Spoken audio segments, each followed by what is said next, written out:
Inilunsad na ng pamahalaan ang kauna-unahang National Universal Healthcare Summit sa bansa. Dito, ibinida rin ng Health Department ang umiiral na zero billing policy sa lahat ng DOH hospitals. Si Vel Custodio sa detalye.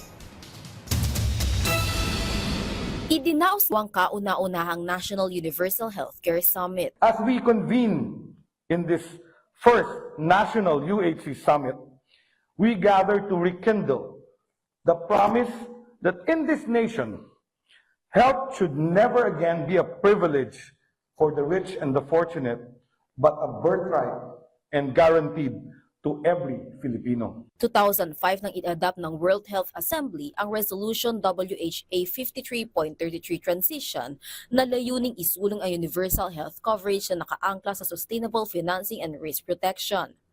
Pinangunahan ng Department of Health, Asian Development Bank, Union of Local Authorities of the Philippines at Philippine Business for Social Progress ang National Universal Healthcare Summit. Ibinida ni Health Secretary Teodoro Herbosa ang zero balance billing policy sa lahat ng DOH hospitals. Mula din sa 58 UHC integration sites ang ipatupad ang Universal Healthcare Law, mahigit 100 na ang UHC integration sites.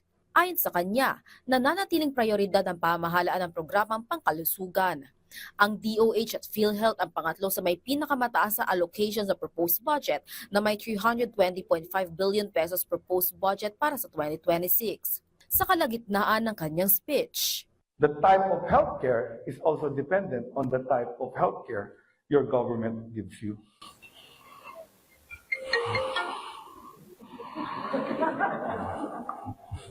Daming tumatawag sa akin kasi daw may preventive suspension ako. Wala naman akong natatanggap preventive suspension. Anyway, nauna ng pinabulaanan ni Palace Press Officer Yusek Claire Castro ang mga haka-hakang may preventive suspension si DOH Secretary Herbosa kaugnay ng mga reklamo sa kalihim dahil sa umano'y unauthorized release ng 44.6 million pesos worth ng psychiatric drugs sa Rotary Club ng Quezon City. At ang inilabas ng Commission on Audit na mahigit 1 bilyong pisong unliquidated cash advances sa UNICEF. Vel Custodio para sa Pambansang TV sa Bagong Pilipinas.